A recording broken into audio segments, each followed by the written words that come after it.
Bapak Ketua PGRI Kecamatan Tanjung Kerta yang saya hormati, Bapak Pengawas Pembina Kecamatan Tanjung Kerta yang saya hormati, Bapak Ketua MKKS Kecamatan Tanjung Kerta yang saya hormati. Kita lanjutkan ke acara selanjutnya, yaitu pembacaan ayat suci Al-Quran yang akan disampaikan oleh Ibu Gina Mariana.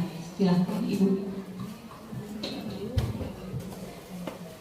Assalamualaikum warahmatullahi wabarakatuh.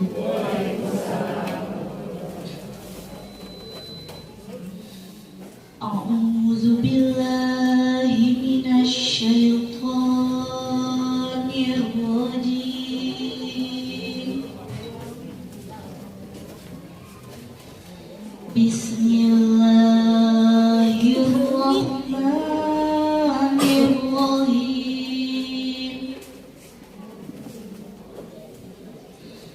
La yukallifullahu nafsan illa wus'aha. Acara selanjutnya yaitu pembacaan doa yang akan disampaikan oleh Bapak Dian. Kepada Bapak Dian dipersilahkan. Assalamualaikum warahmatullahi wabarakatuh. Pada kelancaran dan kesuksesan acara ini,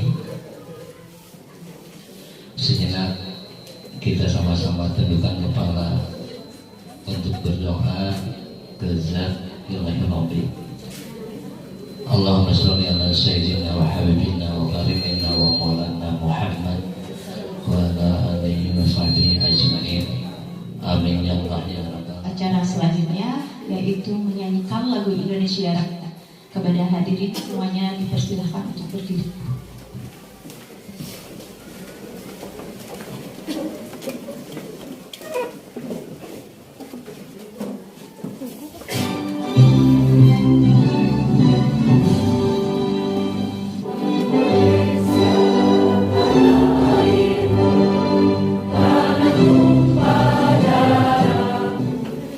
Bapak Guru yang saya hormati, marilah kita lanjutkan ke acara selanjutnya, yaitu sambutan dari Bapak Ketua PGRI Kecamatan Tanjung Kerta. Kepada Bapak Ketua PGRI dipersilakan. Bismillahirrahmanirrahim. Assalamualaikum warahmatullahi wabarakatuh. Alhamdulillah, Kecamatan Tanjung Kerta pada hari ini, terutama kepada para guru yang menjadi guru penggerak, dapat merealisasikan atas segala tugas-tugasnya sehingga bisa ditularkan kepada guru-guru yang belum mendapatkan pelatihan sebagai calon guru penggerak. Terima kasih saya ucapkan kepada Bapak Ketua PGRI Kecamatan Tanjung Kerta. Sambutan selanjutnya yaitu dari Bapak Pengawas Pembina Kecamatan Tanjung Kerta. Kepada Bapak Pengawas, saya persilakan. Bismillahirrahmanirrahim. Assalamualaikum warahmatullahi wabarakatuh. Nah, dalam kesempatan ini adalah momen yang sangat baik ya, dari guru penggerak ingin menularkan ilmunya kepada kita semua ya.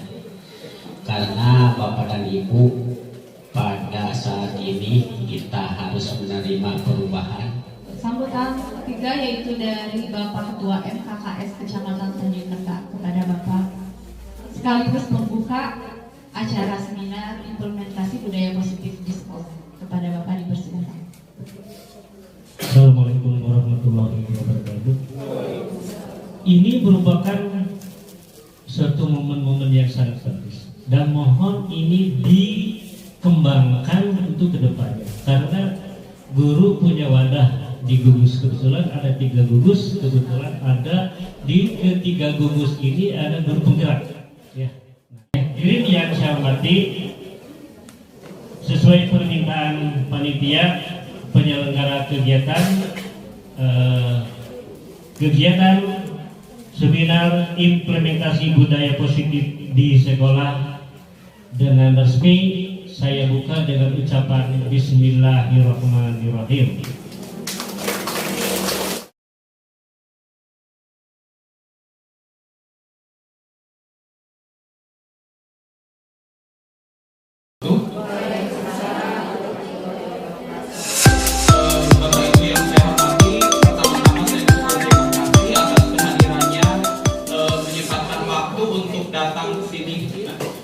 Kami di sini bukan untuk mengajari ya Bapak Ibu atau menggurui, tapi kami akan memberikan pengalaman kami terkait apa-apa yang kami dapatkan dari pendidikan calon guru penggerak ini.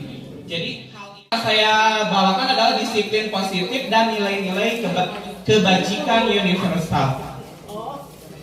Ya, kita melakukan permainan ya, karena anak-anak biasanya senang bermain, maka ibu gurunya juga pasti senang bermain. Saya telah menyiapkan secari kertas, ibu boleh estafet saja ke teman-temannya. Silakan. Yang tidak kebagian tidak apa-apa, bisa menggunakan ilusi atau imajinasi. Ya, dicepat saja, Bu, dipercepat. Ada alat tulisnya? Siap. Sekarang saya dan Bapak Ibu itu adalah teman ya, kita teman. Awas, kita teman. Nah, sekarang saya minta Bapak dan Ibu tuliskan bisa benda, bisa sesuatu apapun yang paling berharga dalam hidup Bapak Ibu. Silahkan tuliskan bisa benda, bisa sesuatu apapun yang paling berharga dalam hidup Ibu Bapak. Coba. Yang paling berharga menurut Ibu Bapak tuliskan saja. Bisa benda, bisa apapun. Satu saja Bu, cukup satu. Yang belakang kebagian. Ya, kalaupun tidak kebagian, Ibu pikirkan satu, boleh benda, boleh sesuatu apapun yang menurut Ibu paling berharga. Nah, kalau sudah, silahkan Ibu genggam dalam tangan Ibu, boleh tangan kiri, boleh tangan kanan. Genggam yang sesuatu yang berharga Ibu di kepala tangan Ibu Bapak. Kepala sekuat-kuatnya. Kita tadi adalah teman, ya. Saya dan Bapak Ibu adalah teman. Saya akan berusaha dengan sekuat tenaga pula membujuk, bisa merayu atau memaksa agar Ibu membuka kepalan tangan Bapak Ibu. Sudah dikepal? Coba tunjukkan. Bisa diambil gambar teman-teman. Ditunjukkan kepalanya ya. Kepalanya, iya. Kepalan, ya sudah ya. Sudah diambil gambarnya? Ya, terima kasih. Ibu Bapak yang membuka kepalan tangan agar misalkan mendapat uang 500 juta. Siapapun yang ingin uang 500 juta, buka kepalan tangannya. Buka, ya wah banyak sekali ya. Ternyata banyak ingin uang 500 juta. Ya, ingin uang 500. Pak Tatang mau uang 500 juta? Mau Pak Tatang juga. Ibu mau tidak uang 500 juta? Kalau dibandingkan dengan yang saya anggap berharga dalam hidup saya rasa tidak. Tidak. Coba Ibu siapa namanya? Ibu Rita Rosita siapa? Karena Bu Rita nggak mau 500 juta, saya kasih 1 miliar buat Ibu. Lumayan loh Bu, 1 miliar itu. Oh tidak. Oke, tidak. Karena bagi lagi tidak ya. Saya uangnya habis nih. Kalau boleh tahu apa yang ada di genggaman Ibu? Waktu, oke. Bapak tadi mengeluarkan 500 juta untuk apa? Ilmu, ya. Nah, dari kegiatan tadi akan muncul beberapa pertanyaan, benar tidak Ibu Bapak? Yang pertama, apakah Ibu Bapak membuka kepalan tangan Ibu? Mengapa? Yang buka ya, yang buka. Apakah Ibu Bapak membuka kepalan tangan Bapak? Mengapa? Apa alasan Ibu Bapak membuka kepalan tangan tadi? Karena kita tidak munafik ya. Benar.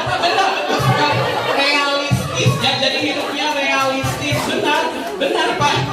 Realistis. Terus yang kedua, tidak membuka tangan ibu? Ya. Kenapa? Tentu itu ada punya alasan masing. Halo.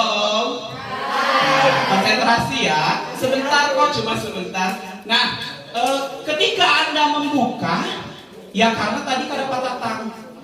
Realistis, dia butuh uang misalkan. Apakah itu salah? Tidak. Ya, ketika dia tetap mempertahankan kata ibu, waktu saya berharga tidak bisa dihargai dengan apapun. Bahkan walau status saya berubah atau kekayaan saya berubah, tidak. Saya mempertahankan ini. Boleh tidak? Boleh. Nah, jadi dalam kegiatan yang tadi kita lakukan, sesungguhnya siapa yang dapat mengontrol diri kita? Iya, bagus. Tepuk tangan buat semuanya. Jadi, yang dapat mengontrol diri kita sendiri adalah diri kita. Begitupun murid. Kita sebagai guru tidak bisa mengontrol murid. Tapi Pak, tapi jangan dapat eta ibu nita kamudak itu daek kan. Tapi menurut ibu misalkan coba kamu ke depan daek dan budak teh berarti bisa dikontrol atau kurang hari itu teh. Nah, kita akan bahas di pembahasan selanjutnya. Lanjut Bu. Ya. Tadi sudah ya. Selanjutnya belum Bu. Ya. Ya. Nah, William Glasser meluruskan beberapa miskonsepsi tentang teori kontrol. Lanjut Bu Ain. Nah, yang pertama ilusi guru mengontrol murid. Jadi itu hanya ilusi. Jadi hanya ilusi. Pada dasarnya kita tidak dapat memaksa murid untuk berbuat sesuatu jikalau murid tersebut memilih untuk tidak melakukannya. Jadi cek dulu. Coba kamu ke depan. Karena kan ayo alim cicing, jadinya budak teh. Terus kudu diurut, terus kudu. Nah, itu teh sebenarnya diri nanti tidak diizinkan untuk dikontrol. Ketika anak mau disuruh oleh guru, berarti dia menerima bahwa dirinya dikontrol oleh guru. Jadi tetap semua keputusan tindakan yang diambil, yang dilakukan adalah berasal dari diri murid tersebut. Yang kedua, ilusi bahwa semua penguatan positif, efektif, dan bermanfaat. Contoh, memberikan reward misalnya. Dalayakan ayo nama bersih kelas teh karena dikasih bintang. Tapi itu teh sebenarnya tujuannya naon budak yang bersih teh karena hanya bintang eta, karena ingin bintang tersebut tidak mengembangkan atau menguatkan karakter untuk sebenarnya mah. Jadi dia melakukan sesuatu karena ingin sesuatu, tidak berasal dari dalam dirinya. Yang ketiga, ilusi bahwa kritik dapat membuat orang merasa bersalah, dapat menguatkan karakter. Ini apalagi ketika kita menyalahkan murid, menghardik ataupun memojokkan, tentu di dirinya ada perasaan sakit hati, sedih, bahkan lebih jauhnya itu dendam. Bukan tidak mungkin kalau di SMP ketika anak dihukum oleh gurunya, pulangnya motor bapak gurunya dikempesan. Itu bukan hal yang tidak mungkin akibat dari tadi ya perasaan yang ditekan ke guru, depresi seperti itu. Lebih jauhnya banyaklah kasus-kasus yang terjadi. Jadi kalau kata kita beranggapan bahwa menghukum atau mengkritik itu adalah akan membangkitkan, merubah karakter anak menjadi lebih baik, itu tidak menurut tadi William Glasser ya. Dan yang terakhir, ilusi bahwa orang dewasa memiliki hak untuk memaksa, kontrol diri, hanya diri kita sendiri ya. Jadi kalau guru bisa mengkritik, memaksa, itu hanya ilusi, tidak nyata seperti itu. Lanjut Bu Aini. Nah, bagaimana seseorang bisa berubah dari paradigma stimulus respon yang tadi kepada pendekatan teori kontrol? Nah, kata Stephen R. Covey, bila kita ingin membuat kemajuan perlahan sedikit-sedikit, ubahlah sikap atau perilaku Anda. Tapi kalau kita ingin memperbaiki cara-cara utama, maka kita merubah kerangka acuan kita. Jadi yang dirubah itu bukan perilaku, tapi kerangka acuan. Kerangka acuan dalam diri kita yang harus dirubah. Lanjut Bu Aini. Nah, ini perubahan paradigma, awalnya stimulus respon, kita ke teori kontrol. Jadi kita menerapkan teori kontrol. Kita mencoba mengubah orang agar berpandangan sama dengan kita. jadi stimulus respon, perilaku buruk dilihat sebagai suatu kesalahan. Tadi tidak semua perilaku, jadi semua perilaku memiliki tujuan. Ulah warna disalahkan, tapi kudu ditaruh seula. Kunaon neng teh kitu, kunaon neng ulah sok nangtungnya, bongana ganeng tadi. Nah, ulah langsung seperti itu.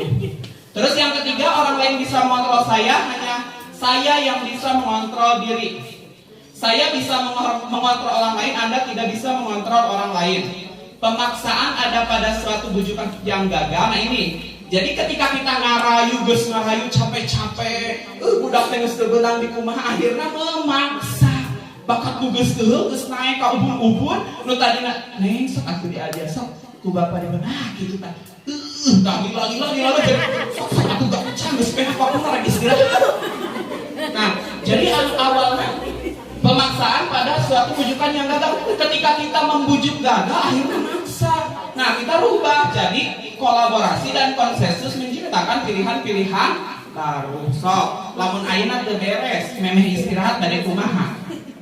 Misalkan sebudak teh, Pak dikerjakeun di bumi, tong di bumi atuh, kumaha lamun teu beres di bumi teh. Kumaha tuh nya Pak? Sok saena kumaha? Kayak tuh Pak, tos memeh lebat 5 menit, abi lebat ti payun. Nah, gitu bagus. Nah, jadi itu memberikan pilihan-pilihan sehingga anak mampu menemukan solusi sendiri. Jadi ulah kurang kayak kerjakeun nya memeh istirahat asup. Jadi memberi pilihan heula ka budak sehingga kalau sudah timbul niat dari anak, maka dia akan sendirinya melakukan hal tersebut gitu. Yang terakhir adalah model berpikir menang kalah menjadi model berpikir menang-menang. Ya. Jadi teu aya menang, teu aya budak tadi merasa dizolimi tidak. Dijolimi Pak. Kenapa? Karena waktu istirahatnya berkurang kan? Terus karena apa waktu istirahat berkurang? Karena perbuatan dia sendiri kan, berarti salah tidak? Tidak kan gitu. Lamun laras mah beres sebelum istirahat, apakah dia akan diberi konsensus seperti itu? Tidak kan? Nah jadi seperti itu ya ibu bapak. Punten rada cepat soalnya materi naseur waktu sekali. Jantan ki lamun aya tengah kelas mah gampil ke materi di share, pamit aya nu ditaraskeun siap menanya memfasilitasi. Lanjut poin. Nah, ini hubungan disiplin positif dengan materi-materi lainnya yang akan dibahas hari ini. Ya, makna disiplin itu adalah belajar kontrol diri dengan menggali potensi diri agar tercapai tujuan mulia, yaitu sesuatu yang menjadi seorang yang kita inginkan berdasarkan nilai-nilai yang kita hargai. Nah, dari makna disiplin ini akan merujuk kepada motivasi intrinsik tadi, motivasi di dalam diri. Jadi ketika murid melakukan sesuatu itu bukan lagi karena sieun dihukum, bukan lagi karena ingin diberi penghargaan, dipuji, tapi ingin menghargai dirinya sendiri. Jadi ketika ibu datang ke sekolah tepat waktu, bukan karena takut sama atasan, bukan karena izin sama masyarakat, bukan karena karunya, tapi karena ibu ingin menghargai ibu sendiri. Jadi ketika kita sudah bisa menghargai diri sendiri, insya Allah yang lainnya nuturkeun. Nah, terus kalau nanti sesudah motivasi intrinsik itu akan muncul nilai-nilai kebajikan universal. Ini yang digaungkan oleh Bapak pendidikan kita, Bapak Ki Hajar Dewantara. Kontrol dan kebutuhan dasar akan dibahas oleh rekan-rekan yang lain. Lanjut boy. Nah ini Diana Gosen dalam bukunya Restructuring School Discipline itu menyatakan bahwa disiplin itu artinya belajar. Jadi disiplin itu belajar. Nah, disiplin itu belajar. Untuk menjadi murid atau pengikut, seseorang harus paham betul alasan mengapa mereka mengikuti suatu aliran atau ajaran tertentu. Sehingga motivasi yang terbangun adalah motivasi intrinsik, bukan ekstrinsik seperti tadi. Budak diajarnya kudu paham rek naon. Jadi dia yang harus menggali. Iya, menggali sendiri apa sih? Kenapa sih orang datang ke sekolah? Kenapa kita harus belajar? Kalau dia belajar karena disuruh orang tua, karena ingin dapat ranking atau sebagainya, itu motivasi ekstrinsik. Bapaknya pendidik, tujuan kita adalah menciptakan anak-anak yang memiliki disiplin diri sehingga mereka bisa berperilaku dengan mengacu pada nilai-nilai kebajikan universal dan memiliki motivasi intrinsik. Tadi jadi tujuan kita menumbuhkan motivasi intrinsik di dalam diri murid dan diri kita sendiri. Jadi kita tinggal merefleksi diri kita. Apakah kita juga sudah mempunyai motivasi intrinsik dalam melakukan tugas dan tanggung jawab kita, baik di sekolah maupun di rumah? Apakah masih ada motivasi intrinsik yang mendominasi? Nah, jadi kita merefleksi diri, bagaimana kalau kita pun misalkan masih banyak ekstrinsiknya, berarti apalagi mau menularkan ke orang lain seperti itu. Ya, lanjut boy. Ya, lanjut ke terakhir, nilai-nilai kebajikan universal. Nilai kebajikan adalah sifat-sifat positif manusia yang merupakan tujuan mulia yang ingin dicapai setiap individu. Nilai ini bersifat universal, lintas suku, bangsa, bahasa, agama, dan suku bangsa maupun latar belakang. Ya, di Indonesia kan berbeda-beda suku. Nah, ini berlaku untuk seluruh anak Indonesia. Nilai-nilai kebajikan yang universal yang harus dimiliki anak-anak Indonesia. Setiap perilaku perbuatan memiliki tujuan tadi ya, memiliki alasan. Dengan mengaitkan nilai-nilai kebajikan yang diyakini seseorang, maka motivasi intrinsiknya akan terbangun sehingga menggerakkan motivasi dari dalam untuk dapat mencapai tujuan mulia yang diinginkan. Nah, ini Ibu tentu sudah tidak asing lagi dengan nilai-nilai kebajikan universal yang ini. Nah, yang pertama nilainya beriman, bertakwa kepada Tuhan Yang Maha Esa dan berakhlak mulia, jelas ya Bu. Alhamdulillah di kita sudah banyak kegiatan yang merujuk ke nilai ini. Ada pembiasaan sholat duha, ada pembiasaan pembacaan ayat suci Al-Quran, ada pembiasaan sedekah, ini mengacu ke sini. Nah, berakhlak mulia ini ada 3 dimensi. Ada akhlak kepada Tuhan, ada akhlak kepada sesama, dan akhlak kepada lingkungan. Nah, ini harus dimunculkan di sekolah Ibu itu. Bagaimana dia berakhlak kepada Tuhan, bagaimana dia berakhlak kepada sesama, dan bagaimana dia berakhlak kepada lingkungan. Yang kedua yaitu mandiri. Mandiri itu adalah apa? Dimensi mandiri. Ya, bisa mengambil keputusan, tidak bergantung pada orang lain. Mandiri contohnya naon? Tadi teh bernalar kritis, berkebinekaan global, bergotong royong, dan kreatif. Jadi ada 6 ya. Sepakat. Nilai kebajikan universal itu dirumuskan dalam profil pelajar Pancasila. Ada 6. 1. Beriman, bertakwa kepada Tuhan Yang Maha Esa dan berakhlak mulia, mandiri, bernalar kritis, berkebinekaan global, dan bergotong royong. Kreatif ya. Kreatif itu menciptakan sesuatu yang orisinal ya, yang orisinal. Di Bekasi banyak orang kaya.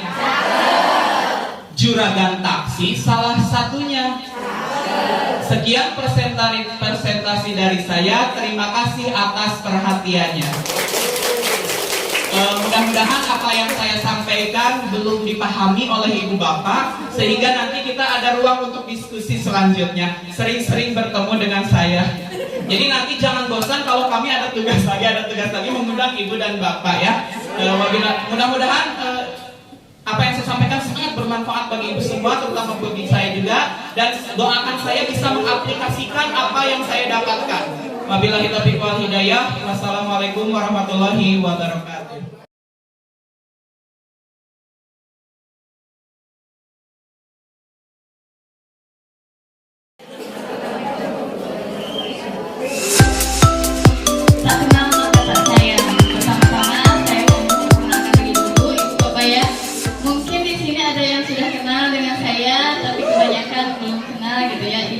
Siapa gitu ya yang cantik-cantik.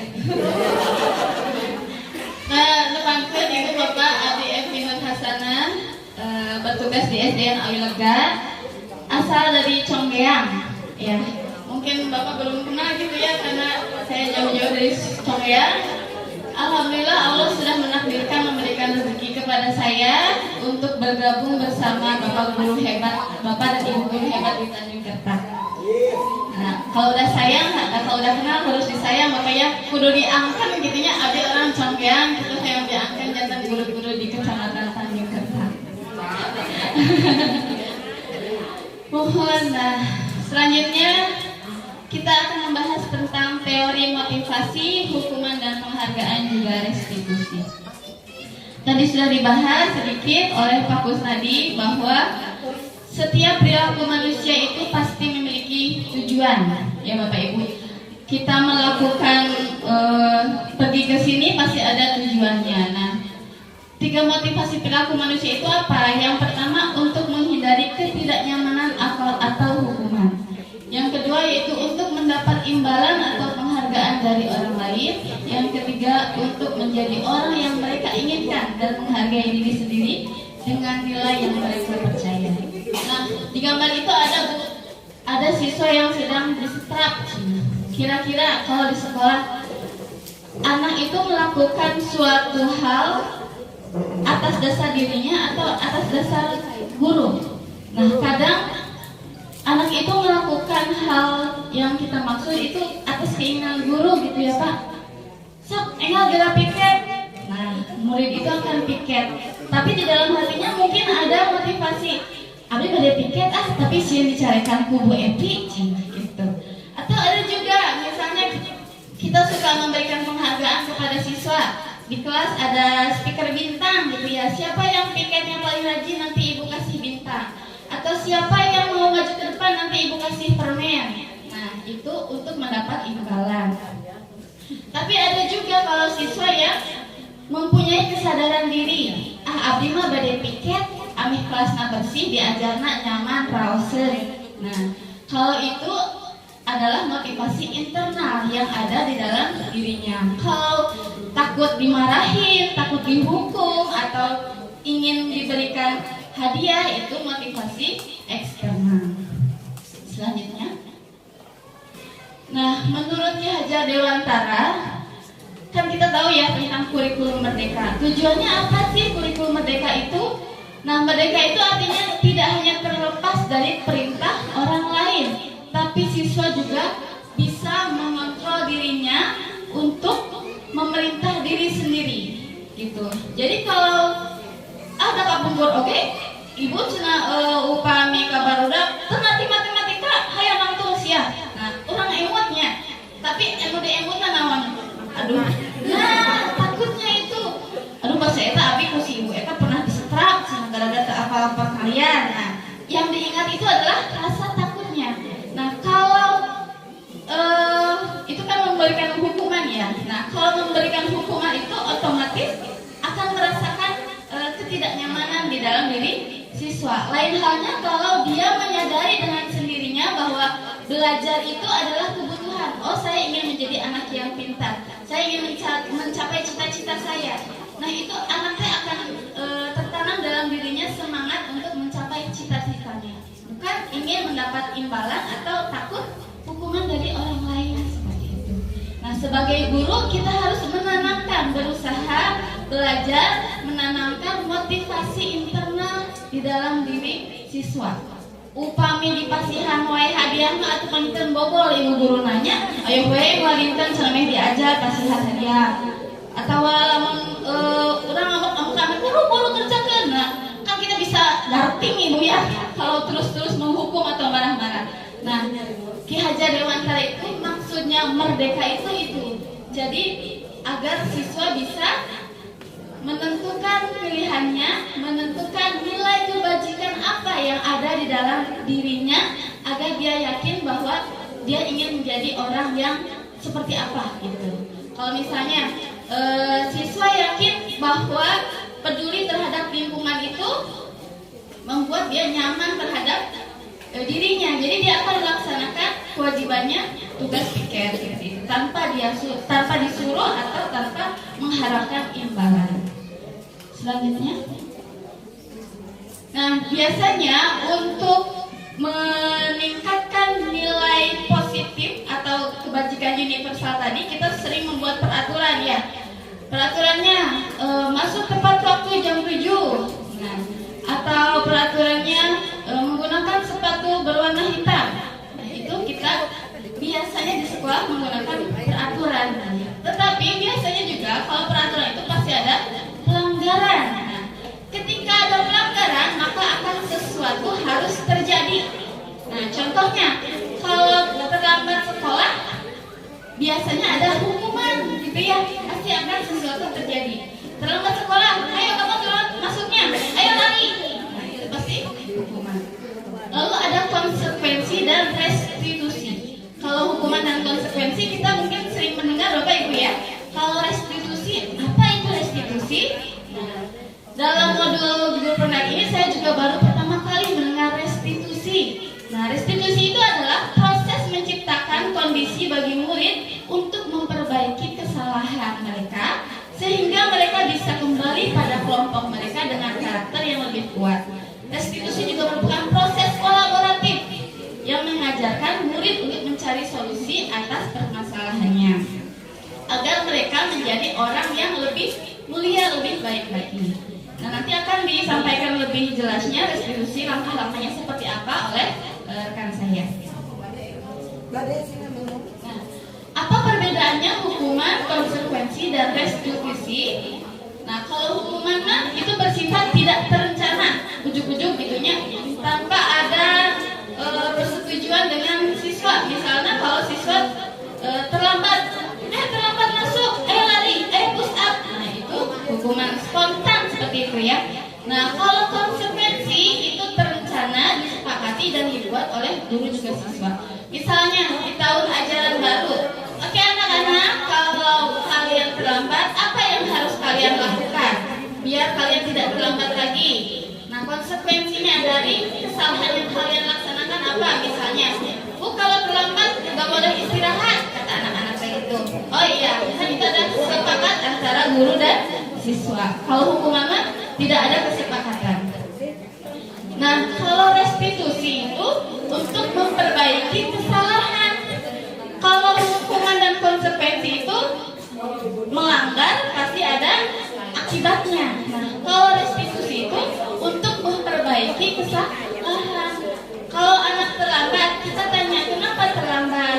Siangan Bu. Nah, biar tidak terlambat lagi, apa yang harus kamu lakukan? Nah, itu restitusi, menanamkan kepada dirinya, oh iya, saya terlambat, akibatnya saya telat masuk sekolah. Nah, biar tidak terlambat lagi, nanti siswanya berpikir, berreflektif. Saya harus bangun pagi-pagi. Kalau bangun pagi-pagi berarti tidurnya harus cepat, tidur cepat, nggak boleh begadang seperti itu. Nah, kalau hukuman juga bersifat satu arah. Jadi kalau kata guru harus ya siswanya harus nurut gitu ya. Kalau konsekuensi itu dibuat bersama-sama. Kalau restitusi itu berkolaborasi antara guru dan siswa untuk memecahkan kesalahan yang dia lakukan. Nah, Bu dulu juga kan kita suka dihukum ya. Kalau guru zaman kapungkur mah insya Allah ini mah gitu. Upami anu bangun sih cepet sih maksudnya. Nah, ini mah insya Allah begini ibunya karena kalau hukuman itu membekas pada diri kita gitu ya. Ingat itu dicepret oleh gitu, bukan ingat untuk memperbaiki diri masuk tepat waktu gitu ya. Nah, itu tuh mungkin pada saat itu efektif gitu ya, tapi untuk jangka panjangnya bisa saja anak itu mengulanginya lagi. Nah, untuk hukuman itu masih gagal seperti itu. Kalau untuk restitusi dan identitas dan konsekuensi itu sudah lebih baik daripada hukuman, sudah ada perbaikan. Tapi untuk konsekuensi juga hampir mirip dengan hukuman gitu ya. Tapi kalau konsekuensi ada kesepakatan dengan siswa. Nah, di dalam konsekuensi itu juga masih ada ketidaknyamanan di dalam diri siswa. Kalau terlambat harus nggak istirahat dan tidak nyaman buat siswa gitu. Kalau restitusi itu tidak membekas ketidaknyamanan di dalam diri siswa. Selanjutnya, nah contohnya ini, kalau hukuman gurunya pasti bilang peraturannya kamu harus masuk tepat waktu. Nah,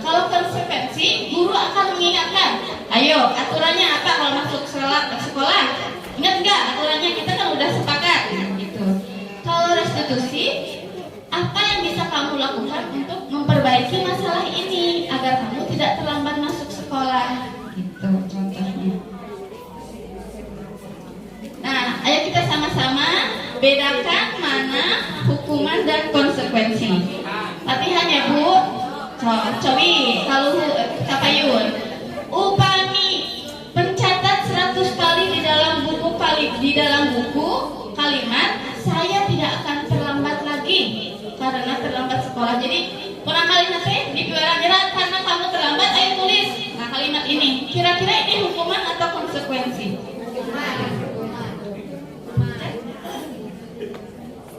Iya benar, hukuman. 1. Biasanya hukuman itu menyambung ibunya.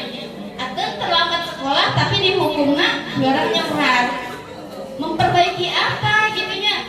Korelasinya antara terlambat dan menulis itu kan menyambung gitu. Yang kedua, lari mengelilingi lapangan basket 2 kali karena terlambat hadir ke sekolah. Kira-kira hukuman atau konsekuensi? Iya betul, hukuman. Pinter. Selanjutnya, menggantikan kertas tugas teman yang telah dicoret-coret. Iya. Cek? Oke betul, konsekuensi ya. Yang satunya lagi, lari mengelilingi lapangan basket 2 kali karena terlambat 10 menit untuk pelajaran PJOK. Betul, konsekuensi. Tapi apa bedanya yang bawah lari sama yang atas lari juga? Betul.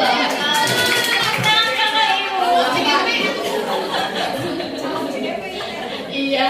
Nah, itu ada korelasi antara kesalahan dan yang dilakukan konsekuensi. Tapi di dalam konsekuensi ini masih ada rasa tidak nyaman di dalam diri siswa. Ya disuruh lari, orang lain udah senang misalnya ini lari, tapi sudah bisa memperbaiki kesalahannya. Seperti itu. Nah, ini adalah materi yang mengagetkan saya Bapak Ibu. Saya juga baru tahu sekarang. Ternyata penghargaan yang kita berikan kepada murid itu adalah suatu hukuman. Nah, masih hadiah kalau jadi menghukum. Nah, hukuman dan penghargaan ini adalah ilusi kontrol perilaku seseorang yang menghancurkan pembelajaran sesungguhnya. Jadi gini Bu contohnya, siswa yang senang saat ia bisa membaca. Abdi gedung kurang kali, usiana badai belajar baca. Dia belajar baca kata manggil saya teh Umi, dan dia senang sekali. Wah ini bacanya Umi ya, oh Umi teh panggilannya ditulisnya kayak gini gitu ya. Itu tuh dia senang sekali karena dia tahu bahwa yang dia pelajari itu jadi nerap gitu di pengetahuan barunya teh. Nah, beda halnya kalau saya misalnya saat dia seneng bisa membaca, terus saya kasih permen. Anak saya itu suka permen. Ini permen buat adek karena bisa baca kata Umi. Bahagianya jadi ganti Bu. Bukan karena dia bisa baca kata, tapi karena dia dapat permen. Nah, belajar itu sesungguhnya kan bukan untuk mengharapkan sesuatu ya, tapi emang di dalam dirinya saya ingin belajar, saya ingin bisa gitu. Nah, sesungguhnya penghargaan itu adalah penghukuman. Nah, lanjut. Nah, teori ini dikemukakan oleh Al-Fiqhan bahwa dihukum penghargaan itu adalah suatu penghukuman. Kenapa penghargaan adalah suatu penghukuman? Karena kalau penghargaan itu bersifat ketergantungan ya Bu. Anak-anak kadang suka bakal dikasih permen nih Bu, si ibu selalu mengerjakan. Nanti besoknya Bu mana permennya? Bu mana permennya? Gitu. Bu mana bintangnya? Gitu ya, kalau di kelas suka kasih bintang gitu. Nah, anak-anak itu akan jadi ketergantungan. Bukan karena kesadaran diri, tetapi karena bergantung dari hadiahnya itu. Selanjutnya penghargaan itu tidak efektif ya Bu, karena itu tadi belajar itu untuk dirinya, untuk perilakunya. Kalau dikasih hadiah, jadi tujuannya jadi berbeda, bukan ingin bisa gitu, tapi karena karena ingin sesuatu imbalan. Nah, penghargaan juga itu merusak hubungan ya Bu, karena kadang di kelas gitu si ini bisa menjawab pertanyaan dikasih hadiah, tapi bagaimana dengan teman yang lain yang tidak bisa menjawab? Kadang, syaitan diberi ngomong tuh kita kabut katanya. Akan ada persaingan. Selanjutnya penghargaan itu mengurangi ketepatan menurut riset yang dilakukan Alfikohan. Jadi kalau anak-anak dikasih penghargaan itu jadi lebih tergesa-gesa gitu ya. Jadi jawabannya itu banyak yang kurang tepat daripada yang tidak diberikan penghargaan karena dia pengen sesuatu gitu. Selanjutnya, penghargaan itu menurunkan kualitas dan kreativitas. Karena yaitu tadi tujuannya bukan ingin bisa tapi ingin suatu hal. Jadi kreativitasnya itu pokoknya yang penting ngerjakan bener pasti dikasih hadiah. Beda lagi kalau dia memang ingin bisa pasti kreativitasnya akan berkembang. Nah, penghargaan itu juga hukuman. Jadi gini Bu, kita suka kasih ranking ya kepada ranking 1, ranking 2. Apakah kita tidak memikirkan bagaimana dengan yang tidak punya ranking? Nah, anak yang tidak punya ranking mungkin kalau kita lihat biasa cuek gitu ya. Tapi apakah di dalam dirinya ada rasa gagal gitu ya? Orang terbawa ranking. Nah, itu teh memberikan hukuman secara tidak langsung Bapak Ibu. Jadi kalau bisa mah ranking teh off the record gitu ya, hanya kita yang tahu. Murid mah nggak perlu di ranking, karena di ranking itu ya gitu kita mungkin mengharapkan jadi lebih baik, tapi ternyata bagaimana dengan teman-teman yang lainnya gitu. Mungkin di hatinya menjadi gagal gitu, lebih gagal sudah ranking 1 gitu ya.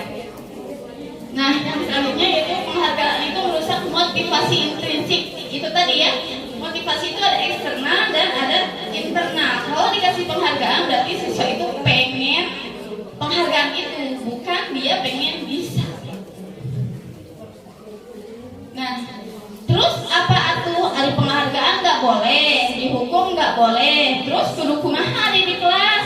Nah, caranya itu dengan melakukan restitusi itu tadi ya, agar anak memahami apa yang harus dia lakukan untuk menerapkan nilai-nilai kebajikan dalam dirinya.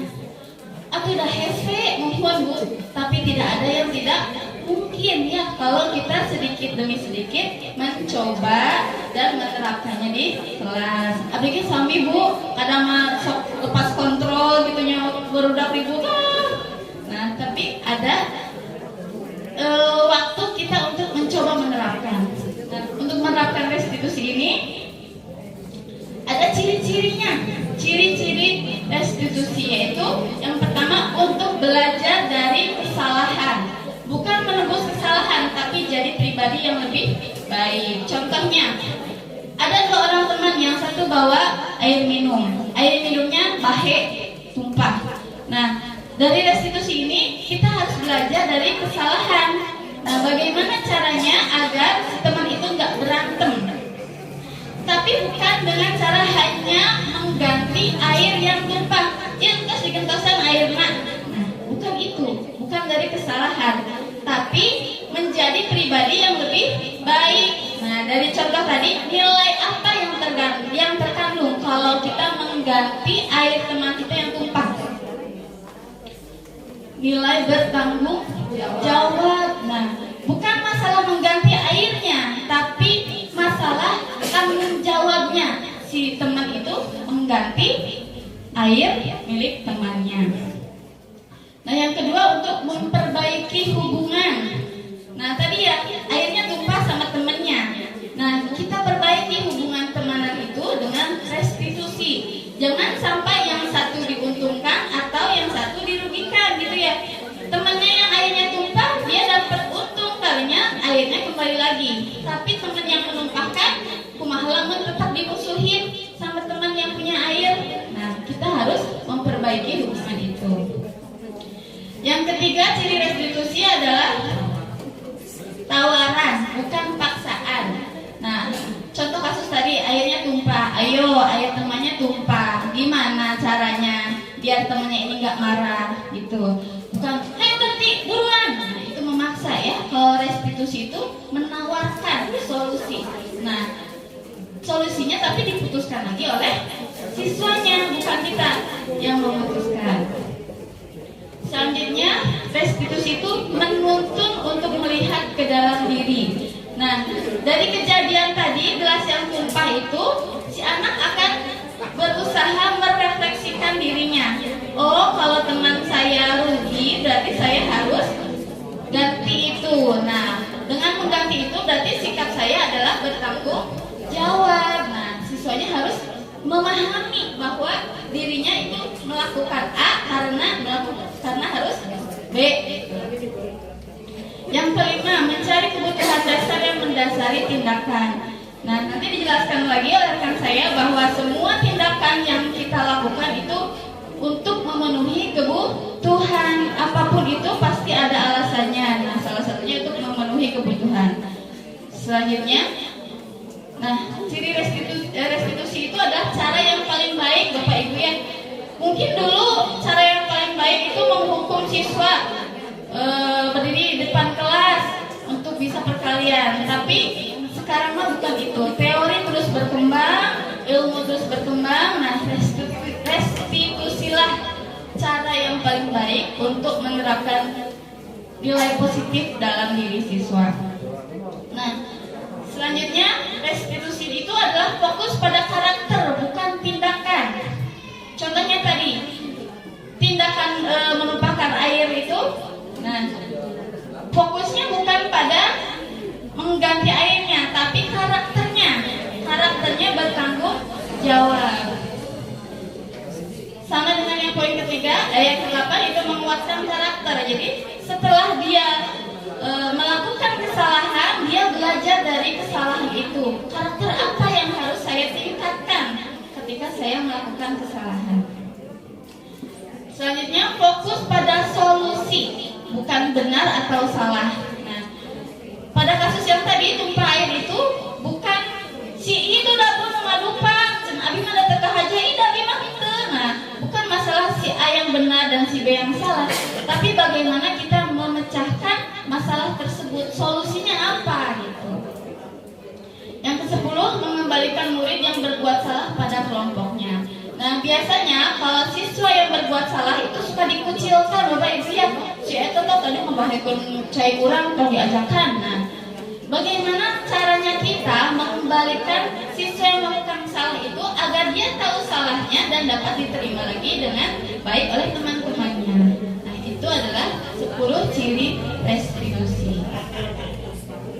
Mungkin sekian yang dapat saya sampaikan. Mohon maaf apabila banyak kesalahan Ibu Bapak ya. Ini adalah pertama kali saya berbicara di depan umum, khususnya di Kecamatan Tanjung Kerta. Masih ada galau gitu-gitu Ibu ya. Nah, semoga bermanfaat. Mudah-mudahan kita dapat menerapkan sedikit demi sedikit restitusi ilmu yang kita dapatkan hari ini. Tentunya bagaimana caranya nanti akan dijelaskan lagi oleh rekan saya. Sekian yang dapat saya sampaikan. Terima kasih. Wabillahi taufiq wal hidayah. Wassalamualaikum warahmatullahi wabarakatuh.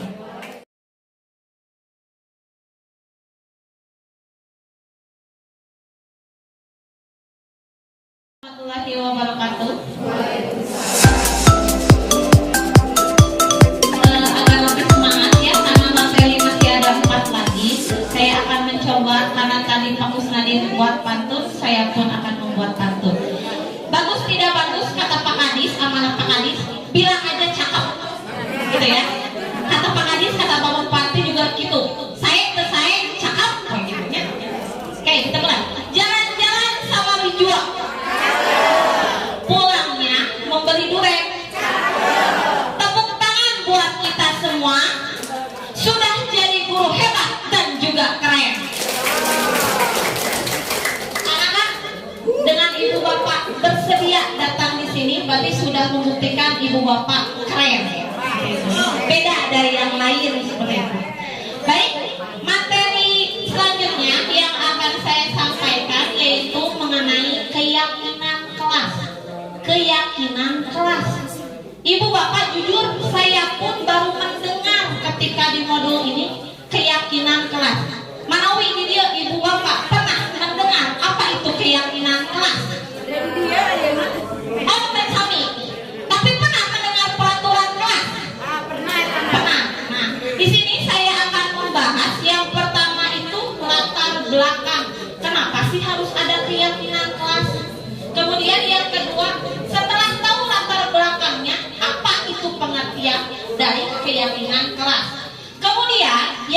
ketiga, apa perbedaan keyakinan kelas dan apa perbedaan peraturan kelas dan keyakinan kelas.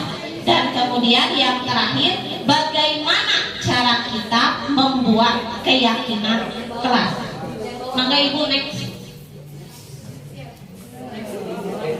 Oke, karena materi kita mengenai budaya positif, ya, Ibu Bapak bisa Ibu Bapak bisa melihat budaya positif akan terbentuk dimulai dari seorang guru dan murid membuat peraturan kelas.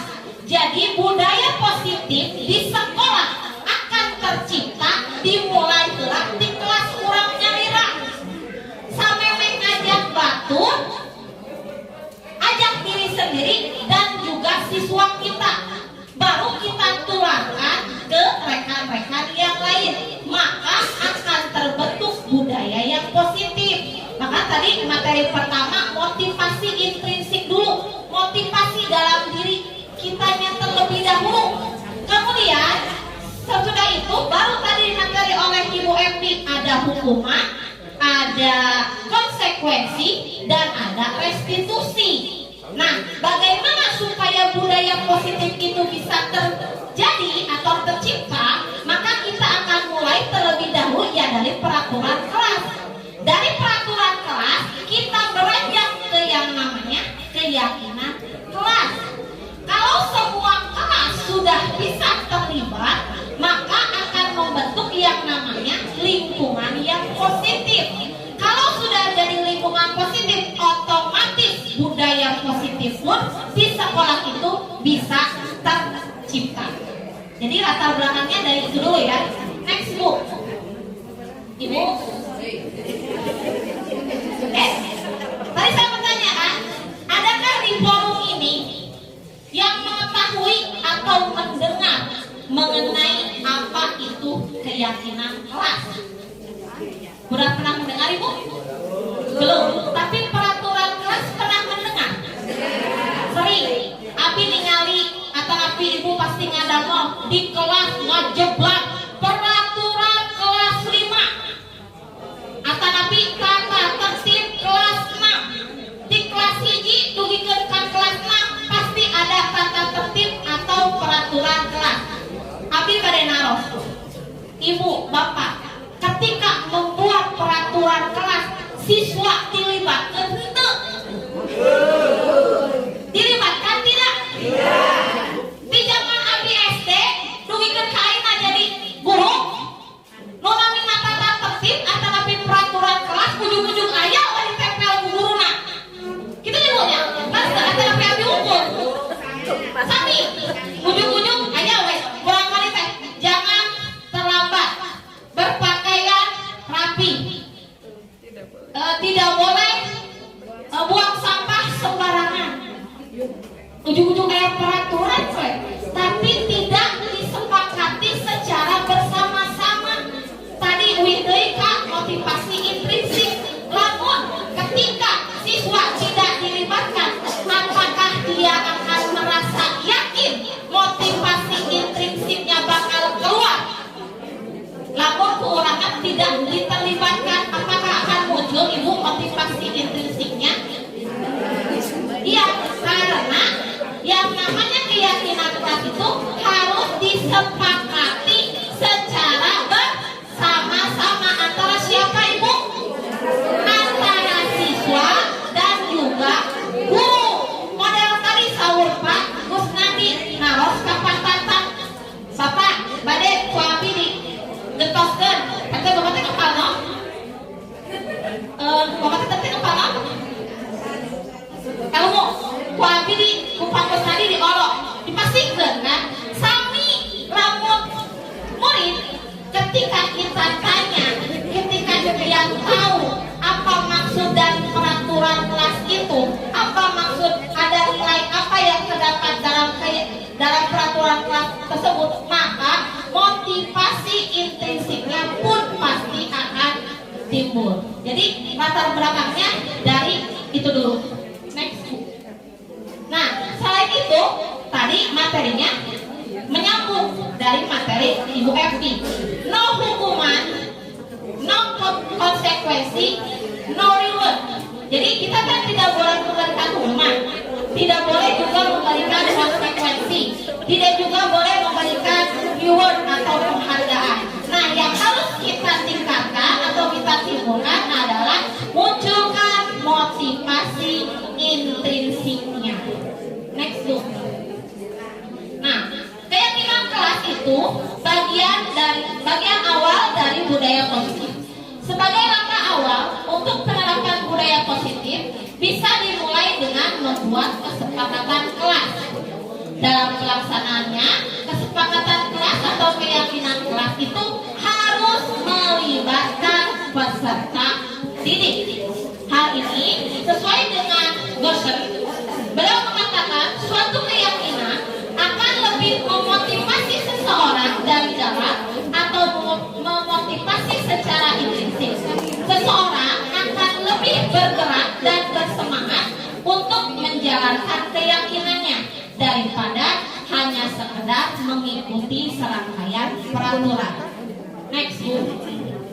Sehingga pengertian keyakinan kelas adalah keyakinan bersama-sama yang berisi nilai-nilai kebijakan, kemudian dengan sadar dan tanpa paksaan disepakati oleh seluruh anggota kelas, yaitu siswa dan guru, untuk menciptakan budaya positif di lingkungan sekolah. Teks lagi, Bu. Nah, mengapa tidak peraturan kelas? Kenapa harus keyakinan kelas? Saya analogikan helm dan motor. Jadi dia biasa naik motor. Ibu bapak biasa naik motor?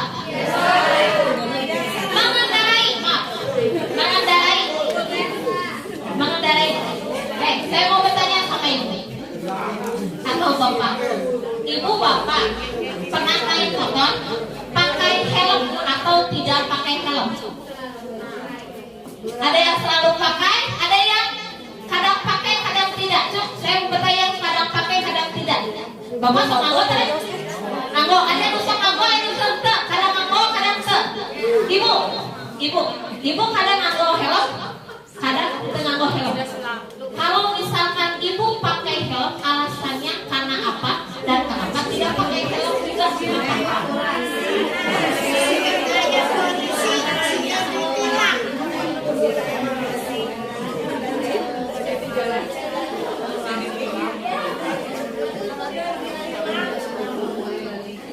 Jadi gini, tadi Ibu Rita ya namanya. Menurut Ibu Rita, termasuk saya juga, mungkin yang lain juga sama. Kalau misalkan jalannya dekat, nggak perlu pakai helm. Tapi kalau misalkan kita mau ada rapat atau ada misalkan belanja kagria, kasmeda, gitu kita pasti pakai helm. Dengan alasan nomor hiji pasti sambil sieun ditilang, takut ditilang. Karena takut peraturan masih ditilang, sampai nganggo. Tapi pernahkah ibu meyakini di dalam diri badai jauh, badai dekat, naik motor mah harus pakai helm? Karena apa? Pintar, Bu. Karena takut jatuh, atau karena ada keselamatan. Nah, jika ibu memiliki keyakinan sieun geubis lah, sieun tabrakan lah, sampai sieun ditilang hukum, berarti ibu sudah mempunyai motivasi intrinsik. Karena apa? Kalau sudah yakin karena keselamatan, pasti dianggo wae eta helm. Begitupun dengan keyakinan kelas, Ibu. Kalau kita bisa menimbulkan motivasi intrinsik, nilai kebijakan apa di peraturan kelas, maka siswa pasti akan meyakini keyakinan kelas tersebut tanpa kudu dihukum, terkedah dipasihan penghargaan, terkedah dipasihan hukuman. Siswa pasti melaksanakannya. Ai nama naon? Aya heuleuy sakedik carekan. Ketika dicarekan atau dihukum atau dimarahi, ngagugu harita tidak akan mengulanginya kembali besok. Nah, apa yang terjadi? Tetap anak melakukan. Karena apa? Karena tidak yakin. Karena tidak ada motivasi intrinsiknya.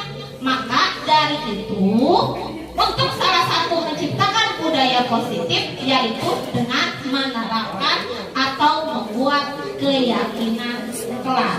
Sampai di sini Ibu paham bedanya peraturan kelas dan keyakinan kelas? Paham? Karena harus menciptakan atau menimbulkan nilai-nilai kebajikan yang dalam diri anak. Next Bu. Mengapa tidak peraturan kelas saja? Mengapa harus keyakinan kelas? Karena ya tadi kata saya, karena untuk mendukung motivasi intrinsik kembali ke nilai-nilai atau keyakinan yang ada di dalam diri seseorang. Karena keyakinan tadi lebih menggerakkan seseorang dibandingkan dengan mengikuti serangkaian peraturan-peraturan. Next book. Nah, tujuan dari keyakinan kelas. Dengan adanya keyakinan kelas yang sudah dibuat dan disepakati bersama-sama, diharapkan siswa tidak lagi terpaksa dan terancam dalam berbuat kebajikan yang sesuai dengan nilai-nilai karakter. Sehingga melalui keyakinan kelas terciptalah budaya positif di kelas dan di sekolah. Next book. Nah, ada pertanyaan lagi. Saya punya kesepakatan kelas ya Bu. Contoh 2 kesepakatan kelas, yang di kolom A dan yang di kolom B. Silakan Ibu Bapak amati yang di kolom A dan Ibu Bapak amati yang ada di kolom B. Pertanyaan saya, kalau sudah diamati, menurut Ibu Bapak, yang manakah yang merupakan keyakinan kelas dan mengapa? Adakah yang bisa menjelaskan? Apakah menurut Ibu Bapak yang A, yang keyakinan kelas, atau yang B? Yang B. Cuk, ada yang mau bertanya Bu? Bertanya, mengacungkan tangan dengan menyebutkan alasannya. Kenapa jawabannya B atau kenapa jawabannya A? Cuk. B. Kenapa? Tadi Pokar? Tadi nggak ngomong Bapak? Tadi apa? A atau B? B. Alasannya Pak?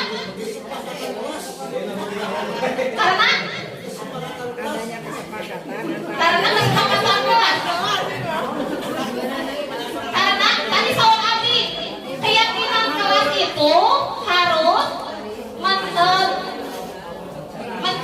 mencakup nilai-nilai kebajikan. Kayak tadi, kita memakai helm ketika naik motor karena ada nilainya keselamatan, bukan karena takut ditilang. Nah, menurut Ibu Bapak yang A yang atau yang B, manakah yang ada nilai kebajikannya? Nah, itu berarti keyakinan kelas. Lu mana? Ibu tadi mananya B? Tadi B. Alasannya Bu?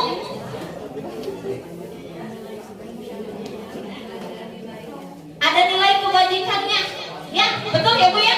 Di yang A itu baru peraturan kelas. Karena apa? Datang tepat waktu, mengucapkan salam. Apakah ada nilainya?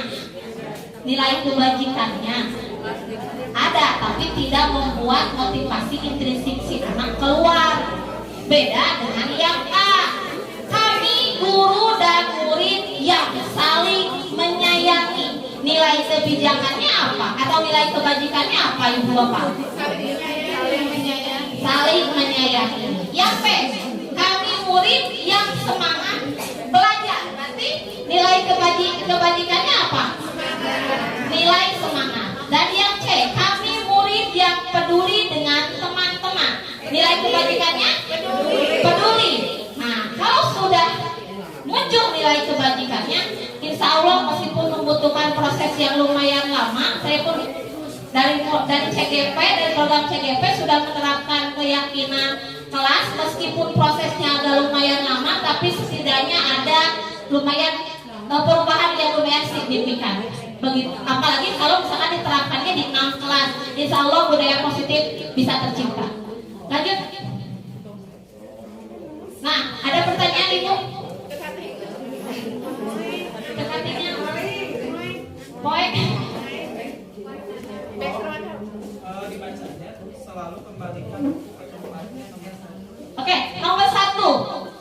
nilai kebajikannya apa ya Bu ya? Nomor 1, peraturan kelasnya selalu mengembalikan buku pada tempatnya. Berarti kira-kira nilai kebajikannya apa? Bertanggung jawab. Kita kunci dulu ya Bu ya. Yang kedua, dilarang mengganggu orang lain. Nah, kira-kira nilai kebajikannya apa? Dilarang mengganggu orang lain. Saling menghormati, kita kunci ya Bu ya. Yang ketiga, hadir di sekolah 15 menit sebelum pembelajaran dimulai. Disiplin. Dilarang melakukan kekerasan. Saling menyayangi. Kita kunci ya Bu ya. Dilarang menggunakan narkoba. Kesehatan, keselamatan bisa ya. Bergantian atau menunggu giliran. Nilai kebajikannya apa?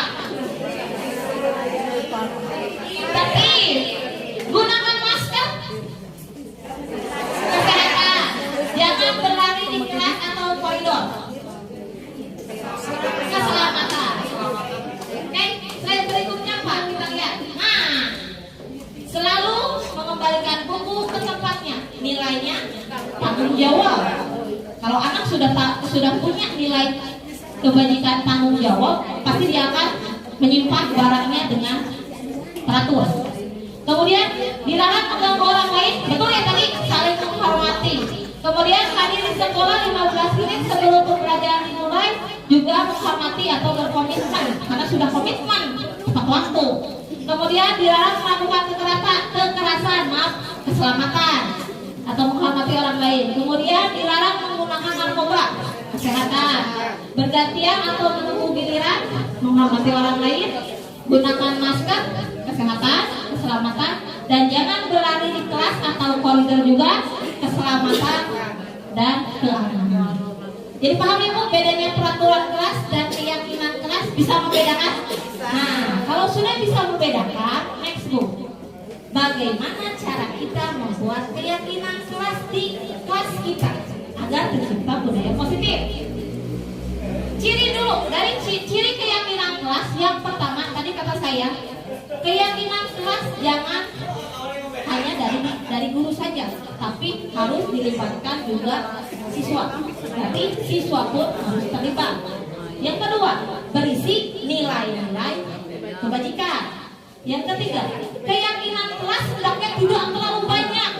Yang penting anak itu paham dan mudah diingat sehingga bisa dilaksanakan. Kemudian yang keempat, dilarang atau hindari penggunaan kata jangan dan dilarang. Berarti nama dilarang buang sampah sembarangan teh, hindari yang mulia. Jangan gunakan kalimat yang lain yang positif. Kemudian keyakinan kelas pun perlu ditinjau ulang. Karena apa? Karena kalau misalkan sudah itu kan fleksibel, bisa beda-beda tergantung kondisi kelasnya, kan beda. Nanti di kelas yang selanjutnya beda dikondisikan. Lanjut.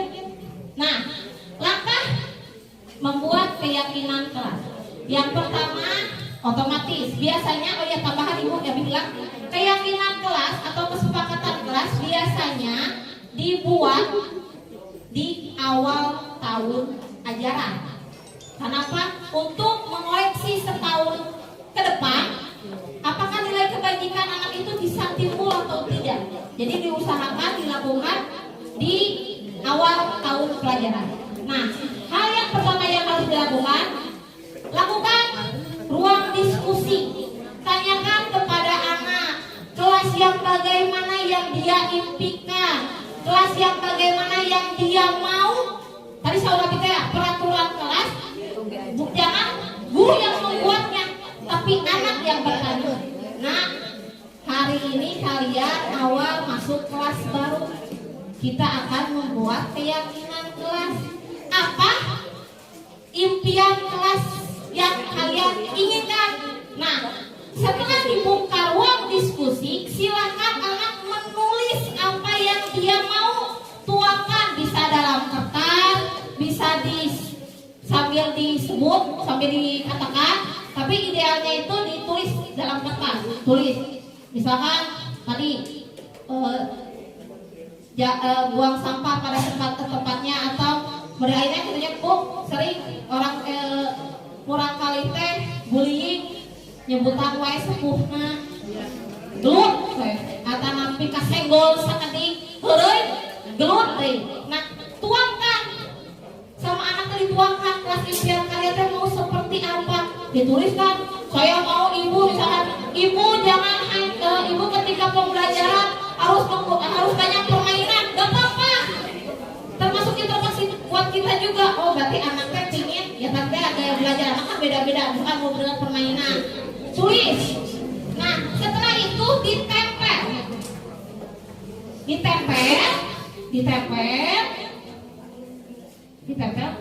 Saya gambar foto, ada itu nggak Bu? Ada gambar keyakinan kelas yang pernah ibu bapak buat biar kelihatan gitu. Sambil menunggu ya, kalau misalkan sudah ditulis, ditempel, anak itu menempelkan apa yang diimpikan di kelasnya. Nah setelah itu diurutkan poinnya, termasuk dalam nilai kebajikan, dikelompokkan nilai kebajikan mana, ya. Dan terakhir baru saya juga di HP.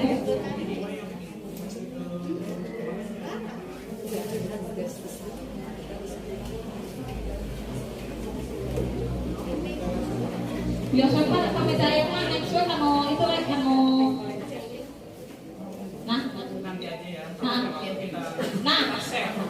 nanti di share ya.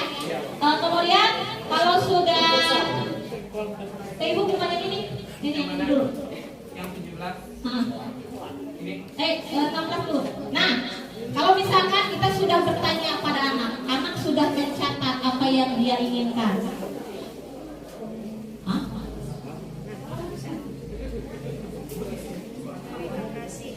Oh iya. Yang pertama misalkan anak itu menulis menghargai orang yang sedang berbicara. Kemudian ada juga anak yang menulis belajar dengan tekun. Kemudian ada juga anak, ini contoh ya Bu ya, saya contoh. Kemudian ada anak yang menulis mengerjakan tugas tepat waktu. Kemudian juga ada yang menulis ramah kepada teman dan guru. Kemudian datang tepat waktu, menjaga barang yang ada di kelas, menjaga kedamaian dan ketentraman, serta peduli pada teman. Misalkan murid kita menulis contohnya kelas impiannya ingin seperti ini, maka next Pak. Nah, dari peraturan kelas yang mereka tadi buat, maka kita kelompokkan berdasarkan nilai-nilai kebajikan, karena kan membuat keyakinan kelas. Tadi poin yang 1, 6. Yang 1 yang menghargai orang yang sedang berbicara. Kemudian 1, 2, 3, 4, 5 menjaga barang yang ada di kelas serta peduli pada teman. Next lagi Pak, kita masukkan ke dalam nilai saling menghormati. Kemudian poin 2 dan 3. Poin 2 belajar dengan tekun atau mengerjakan tugas tepat waktu. Kita masukkan ke dalam nilai kebajikan apa Ibu Bapak? Ketekunan. Dan poin 4, 5 dan 8 ramah kepada teman dan guru, datang tepat waktu dan menjaga kedamaian dan ketentraman. Kita masukkan ke dalam poin nilai ingin diterima. Sehingga next Pak, sehingga keyakinan kelas yang akan terbentuk. 1, kami itu berarti guru dan siswa. Kami meyakini bahwa sangat penting untuk menghormati semua orang dan barang milik orang lain. Kemudian yang kedua, kami meyakini bahwa sangat penting untuk mengerjakan pekerjaan yang telah ditugaskan pada kita dengan tekun. Atau yang ketiga, kami meyakini sangat penting untuk merasa diterima dan saling peduli dengan orang lain. Nah, jika sudah disepakati keyakinan kelasnya, Ibu Bapak bisa dibuat dalam desain Canva atau misalkan dibuat dalam Word juga atau PowerPoint, kemudian di print, kemudian ditandatangani oleh seluruh warga kelas yang ada di kesepakatan kelas. Tempelkan di pojok atau di dinding kelas ibu bapak dengan tujuan agar anak itu dibaca. Karena kan kita tidak boleh menghukum, tidak boleh memberikan konsekuensi. Jadi ketika ada, nanti sebetulnya dibahas oleh rekan saya ya, kalau misalkan ada anak yang melanggar aturan, karena kita tidak boleh menghukum atau memberikan konsekuensi apalagi penghargaan, kita balikan atau ingatkan dengan keyakinan kelas yang kita sepakati. Itu nanti dibahas sebetulnya oleh rekan saya di segitiga restitusi. Nah, karena tadi diawali dengan pantun, maka di akhir juga saya akan akhiri dengan pantun. Burung gagak dikejar buaya, dia pun menghindar untuk membalas. Ayo bergerak mencinta budaya, dimulai dengan keyakinan kelas. Itu saja materi yang dapat saya sampaikan, kurang dan lebihnya mohon maaf. Jika ada pertanyaan, baik itu dari materi 1, 2, ataupun 3, bisa ditulis dulu, nanti setelah materi selesai kalau ibu bisa boleh tanyakan. Saya tutup dengan wabillahi taufiq wal hidayah. Wassalamualaikum warahmatullahi wabarakatuh.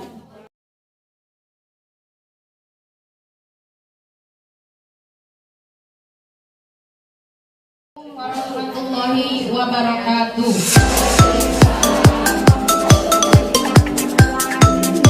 Saya ucapkan terima kasih kepada Bapak dan Ibu yang sudah hadir dalam acara ini ya. Kemudian sebelumnya saya mau meminta maaf ya jika materi yang saya sampaikan gitu ya ada yang kurang jelas gitu. Saya salut tadi dengan adik-adik saya gitu ya yang sudah menyampaikan materi dengan begitu jelas gitu ya, sehingga Bapak dan Ibu semua bisa mengikuti semua materi yang mereka sampaikan. Namun di sini ya saya ingin mencoba gitu ya Bu untuk menyampaikan materi, karena tadi sebelumnya kan Pak Kusnadi sudah bilang kalau kami mengikuti guru penggerak itu ya, motivasi pertamanya bukan dari dalam diri sendiri gitu ya Bu, tapi tadi dari karena ya itu yang pertama ya, karena saya ditugaskan oleh Bapak Kepala dulu ya untuk mewakili SD Karyajar 3 gitu ya Bu, untuk mengikuti pelatihan calon guru penggerak gitu Bu. Kemudian saya lolos gitu ya Bu, jadi ya bagaimana saya harus melaksanakan gitu ya Bu. Ini untuk tugas gitu ya Bapak Ibu, saya ucapkan terima kasih karena Bapak dan Ibu sudah mendukung gitu ya, bisa menyempatkan untuk datang ke sini. Baiklah ya Bapak dan Ibu, saya akan mulai dengan pemaparan materi. Mungkin materi yang saya sampaikan ini Bapak dan Ibu semua sudah mengetahuinya gitu ya Bu. Karena ini berhubungan dengan kebutuhan dasar manusia ya. Ketika kita ya Bu ingin melaksanakan atau mengupayakan budaya positif di lingkungan sekolah kita masing-masing, maka kita harus mengetahui dulu apa yang anak-anak kita butuhkan, atau yang ini namanya kebutuhan dasar manusia. Jadi kita harus memahami dulu kebutuhan dasar manusia ini ada 5 ya. Yang pertama, kebutuhan untuk bertahan hidup. Kemudian yang kedua, kebutuhan cinta dan kasih sayang. Yang ketiga, kebebasan. Yang keempat, kesenangan. Dan yang kelima, kekuasaan. Seperti di sini ya Bu, menurut Dr. William Glasser, seorang psikiater dari Amerika Serikat, menyatakan bahwa seluruh tindakan manusia itu memiliki tujuan tertentu, yaitu untuk memenuhi kebutuhan dasarnya. Nah, dari teori ini maka dalam materi ini akan dibahas kebutuhan dasar manusia. Untuk yang pertama tadi ya, kebutuhan untuk bertahan hidup. Kebutuhan untuk bertahan hidup ini merupakan kebutuhan yang bersifat fisiologis, ya, mulai dari misalkan kebutuhan rumah, kesehatan ataupun makanan, ya. Jadi apa yang anak-anak kita butuhkan untuk mereka bisa bertahan hidup, itu kebutuhan bertahan hidup. Yang kedua, ya, gak apa-apa ya. Yang kedua tadi kebutuhan cinta dan kasih sayang. Nah, kalau ini mungkin ya sifatnya lebih ke psikologis, ya. Jadi kebutuhan akan cinta dan kasih sayang ini, bagaimana si anak tersebut misalkannya mendapatkan perlakuan dari orang tua atau dari kita sebagai guru untuk mendapatkan cinta dan kasih sayangnya, ataupun dari teman-temannya, gitu ya Bu. Itu merupakan yang kedua. Kemudian yang ketiga yaitu kebutuhan akan kebebasan. Nah, kebutuhan akan kebebasan ini ya, jadi kan anak-anak itu kadang suka berulang gitu ya Bu, jika di dalam kelas. Nah, kita itu tidak bisa langsung misalkan ya menghukum si anak itu, misalkan kenapa kamu melakukan ini gitu ya Bu. Jadi kita harus seperti yang tadi teman-teman saya katakan, bahwa kita itu harus melakukan apa sih namanya tuh, restitusi ya Bu. Jadi kita harus bertanya dulu kepada si anak, misalkan kenapa misalkan kamu, misal contoh ya Bu, ada anak yang suka mengambil bekal makanan temannya, misalkan. Nah, kita harus bertanya gitu, mengapa kamu nak, misalkan ya, mengambil bekal makanan teman kamu. Nah, tadi kan kita berbicara kekuasaan. Jadi kekuasaan atau kebebasan? Oh ya, kebebasan gitu ya Bu. Nah, nanti si anak misalkan menjawab, ibu da abdi mah misalkan ku mamah tara dibekalan kitu misalkannya Bu, jantan nya abdi teh hoyong misalkan tuangan anu lerencanan gitu nya Bu. Nah, jadi ketika si anak menjawab seperti itu, berarti anak tersebut membutuhkan itu kebebasan ya Bu, dalam misalkan memilih makanan, karena orang tuanya misalkan memberikan dia tiap hari makanannya itu aja misalkan ya. Kalau anak-anak sekarang kan suka dengan makanan yang instan misalkan ya Bu, jadi dikasih bekal kan mie ataupun sosis ya. Nah, jadi si anak itu mungkin melakukan suatu perbuatan gitu ya dengan mengambil temannya, karena dia itu membutuhkan kebebasan. Yang keempat ya, yaitu kesenangan. Nah, seperti tadi juga ya, masih tetap misalkan kasusnya ya, si anak kan kita tanya, kenapa kamu tadi mengambil makanan milik teman kamu? Nah, si anak jika dia menjawab, nyaresep we Bu. Nah, misalkannya kan ada anak yang seperti itu, da abdi mah Bu cenah ge resep ngaheureuyang rerencangan. Nah, jadi seperti itu ya Bu. Jadi si anak itu memerlukan kesenangan dia itu ya, misalkan jadi dia menjawabnya karena dia itu suka misalkan melihat temannya diambil apa sih namanya makanannya gitu ya. Jadi kesenangan ini lebih ke apa ya? Ya, jadi ya karena dia itu misalkan merasa senang aja gitu ya, untuk misalkan bisa mencari kesenangan gitu ya, atau perhatian gitu. Kemudian yang terakhir ya, yaitu kebutuhan dasar kekuasaan.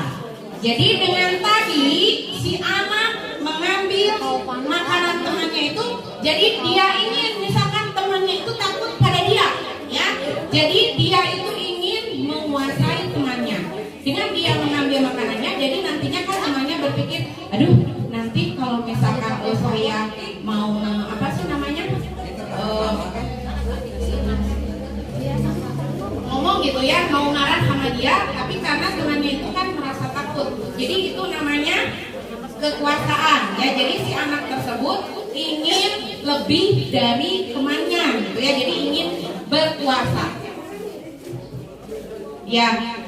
Mungkin kalau materi dari saya ya Bu tentang 5 kebutuhan dasar manusia hanya sebatas itu ya Bu, karena ini mungkin teori, nanti kan bisa lah Bu materinya mah gitu ya disampaikan di grup lewat WA ya. Ini karena yang saya sampaikan ini merupakan teori gitu ya Bu, tidak seperti tadi kan ada prakteknya gitu ya. Tapi kita dengan mengetahui kebutuhan dasar manusia ini, kita bisa meminimalisir gitu ya apa yang anak-anak kita butuhkan dalam nanti kita mengembangkan budaya positif ya di kelas atau di sekolah kita masing-masing.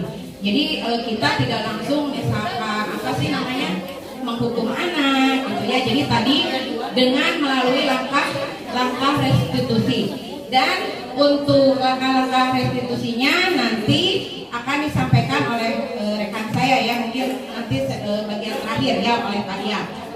Mungkin penjelasan dari saya dicukupkan sekian. Saya ucapkan terima kasih atas perhatiannya. Wabillahi taufiq wal hidayah. Wassalamualaikum warahmatullahi wabarakatuh. Saya ucapkan terima kasih kepada Ibu Nemi.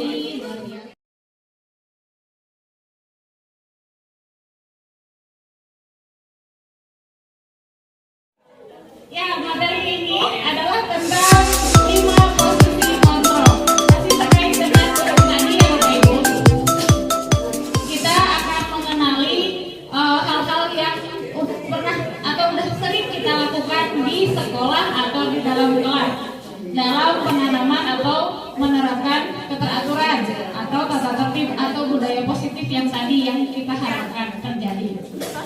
Nah, itu fotonya, foto Daeng Gasen, karena memang materi ini beliau yang mencetuskan, Daeng Gasen. Nah, 5 posisi kontrol kita akan mengenalinya satu per satu. Boleh? Ya, baik. Yang pertama adalah posisi kontrol sebagai penghukum. Ya, Bapak Ibu guru hebat, selalu kan yang di kelas atau yang di sekolah bagaimana caranya supaya anak itu melakukan hal-hal yang kita anggap adalah hal yang baik ya, sebagai cerminan anak yang baik ya, atau memiliki profil pelajar Pancasila tadi dalam kurikulum Merdeka. Nah, pertama adalah posisi kontrol penghukum. Yang kedua, ada juga posisi kontrol pembuat rasa atau merasa bersalah. Dan yang ketiga, posisi kontrol sebagai teman. Yang keempat, posisi kontrol sebagai pemantau atau monitor. Serta yang terakhir adalah posisi kontrol sebagai manajer. Ya, baik, next. Nah, kita kenali satu per satu. Posisi kontrol penghukum. Dalam hal ini, identitas yang kita sematkan ke diri anak adalah sebuah kegagalan. Misalnya, anak melakukan kesalahan, tidak kerja PR, datang kesiangan, kontrol dari luar. Jadi ibu guru yang berusaha atau dari eksternal, dari luar diri anak yang mengendalikan. Selanjutnya, ada motivasi untuk menghindari hukuman. Nah, indikatornya lihat akan menimbulkan apa? Bagi guru, ya, kalau misalnya indikator yang kita bisa lihat dari sisi guru atau dari sisi si pemberi atau si yang memposisikan diri sebagai penghukum, gestur atau tubuhnya menghardik, menunjuk-nunjuk, teriak-teriak, nada suaranya benar-benar marah, gitu ya. Ini sebagai penghukum, ya. Ada juga yang menyindir dan lain-lain. Nah, selanjutnya kalimatnya, ya, kalimatnya pun kamu tidak melakukannya, awas nanti. Kalau tidak kerja PR ya, kamu tidak kerja PR, awas nanti. Atau misalnya kesiangan lagi, awas nanti, itu marah. Tadi kalau misalnya pada saat kita memberikan hukuman, kan tiba-tiba ya, dan kadang nggak nyambung. Kalau dari sisi anak, apa dihukum. Ya, dengan melihat ekspresi atau mukanya Bu Guru seperti itu, gesturnya kayak gitu. Dan misalnya tuh teriak, bentak, dan atau isi kalimatnya wow luar biasa. Tweet, ada yang nyelekin mungkin di dalam diri anak, mungkin ada rasa dendam di dalam hati anak saat dia dimarahi. Ya, karena takut dihukum, akhirnya pada saat melakukan kesalahan yang lain dia coba tutupi dengan apa? Dengan berbohong. Yang kedua, yaitu perbuat rasa bersalah. Merasa bersalah. Kalau di perbuat rasa bersalah ini tadi tetap identitasnya adalah anak tuh merasa gagal. Hari ini saya sudah gagal. Kontrolnya tetap sama seperti penghukum, yaitu kontrol dari luar. Motivasi yaitu tadi tetap menghindari untuk mendapatkan hukuman, gitu ya, menghindari hukuman supaya saya tidak dihukum. Indikatornya apa Bapak Ibu? Hari ini Ibu kecewa sama kamu. Kenapa kamu lakukan ini? Padahal Ibu percaya kalau kamu itu anak yang disiplin. Isi kalimat itu, aduh, ternyata hari ini saya tidak berhasil membahagiakan Ibu Guru. Bagaimana ya? Dan dia akan menarik diri dari kelompoknya atau menjauh dari Ibu Guru. Karena itu dia merasa bersalah. Ya, Bu, murid ini mengatakan gurunya itu di dalam dunia berkualitas dengan halus atau mungkin dengan diam di dalam hati. Oh, maafkan saya hari ini. Saya tidak bermaksud menyakiti Ibu, tapi kenapa Ibu lakukan ini sama saya? Mungkin seperti itu ya. Itu rasa bahwa hari ini saya tidak ingin mengecewakan Ibu. Tapi apa daya, kan saya kesiangan bukan karena saya yang mau. Selanjutnya yang ketiga, yaitu memposisikan diri sebagai teman. Nah, kalau memposisikan diri sebagai teman, identitas yang dimiliki oleh anak saat melakukan kesalahan adalah kesuksesan, berhasil. Ya, apapun tindakan dia hari itu pasti tetap berhasil kategorinya.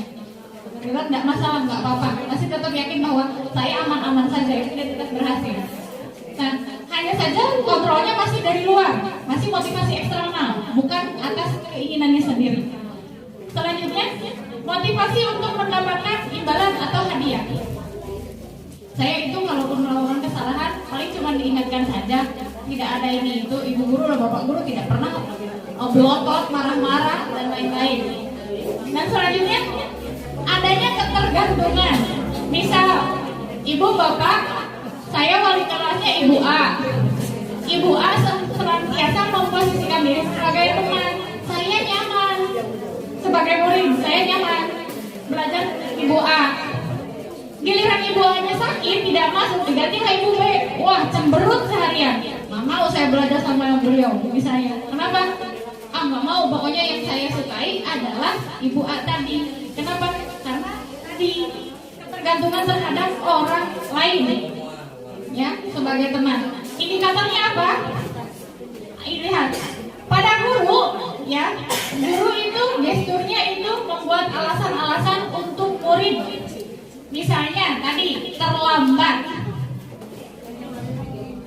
Nah, sini. Oh, Ibu tahu, kamu hari ini terlambat karena adikmu sakit ya? Padahal ya belum tentu. Adiknya sakit atau keterlambatannya karena adiknya sakit. Memang ini tujuannya agar anak tidak merasa bersalah dan tidak ketakutan dengan kesalahannya dia.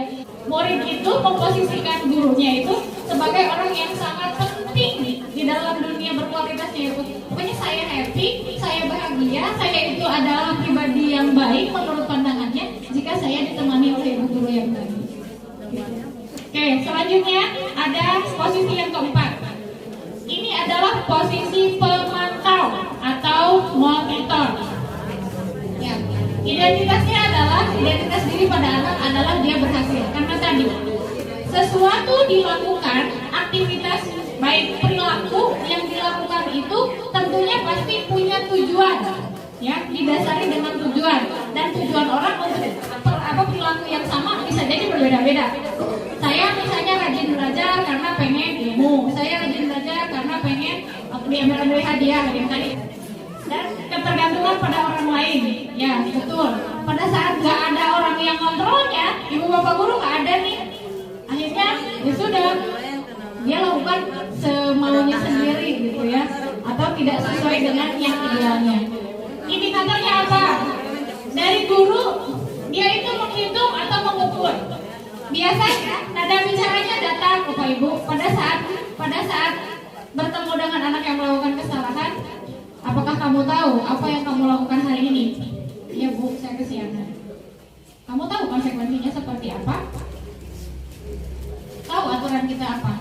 Terus apa yang harus kamu lakukan setelah ini sebagai konsekuensi dari kesalahanmu hari ini? Itu data pemantau, ya. Tapi mengacu pada aturan ukuran gitu ya. Aturan kembali ke aturan lagi. Tidak diberikan kesempatan kepada anaknya, ya. Nah, kembali ke aturan atau kembali ke kesepakatan bersama. Seperti apa dampaknya bagi anak? Itu satu, menitik beratkan pada sanksi atau hadiah untuk berperilaku. Kalau misalnya ada hadiahnya, baru saya semangat. Kalau misalnya nggak ada, nggak mau. Anak suka nanya dulu, Bu, saya maju, hadiahnya apa? Selanjutnya, ini anaknya menyesuaikan diri bila diawasi. Ya, saya pasti akan teratur, tertib, sesuai dengan aturan kalau ibu gurunya ada. Itu karena ada yang mantau. Gitu ya Bapak Ibu. Bapak Ibu hebat. Nah, selanjutnya ada posisi kontrol yang kelima. Apa ya? Manajer. Identitas anak itu adalah berhasil atau sukses. Nah, dia itu tidak merasa bahwa karena tadi melakukan sesuatu ada tujuannya, berarti ada kontrol diri di situ, ya, bukan dari luar, bukan dari orang lain. Jadi dia memang, oh iya, saya sadar diri bahwa saya terlambat. Apa ya yang harus saya lakukan agar saya tidak mengulangi lagi keterlambatan itu? Dia itu punya keinginan atau melakukan sesuatu atas dasar karena dia menghargai dirinya sendiri. Saya ingin menjadi pribadi yang baik, saya ingin menjadi pribadi yang ideal berdasarkan keyakinan masing-masing, atau mungkin kalau anak memahami saya ingin menjadi profil pelajar Pancasila, tentunya tidak terlambat. Ya Bapak Ibu, tentunya tugas dikerjakan. Begitu ya. Nah, next. Selanjutnya, nah indikator dari manajer. Kalau manajer saat anak datang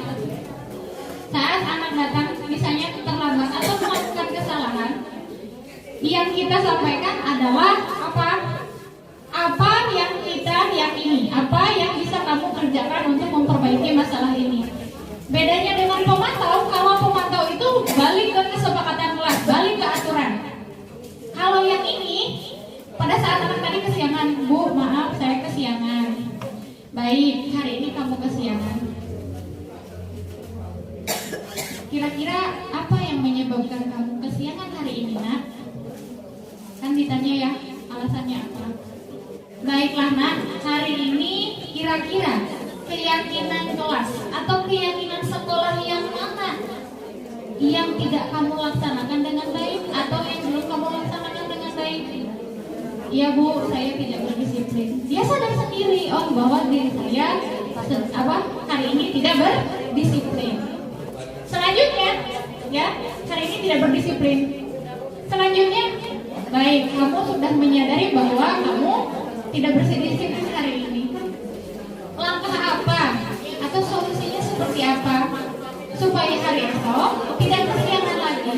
Itu ditawarkan, ya, berbeda dengan yang posisi nomor 4 tadi, posisi kontrol nomor 4, berbeda dengan pemantau. Kalau pemantau kembalikan ke aturan. Tapi kalau misalnya restitusi, kembalikan ke anak. Apa kira-kira yang bisa kamu laksanakan atau yang bisa kamu lakukan agar hal ini tidak diulang lagi di kemudian hari? Gitu ya. Apa yang harus dilakukan?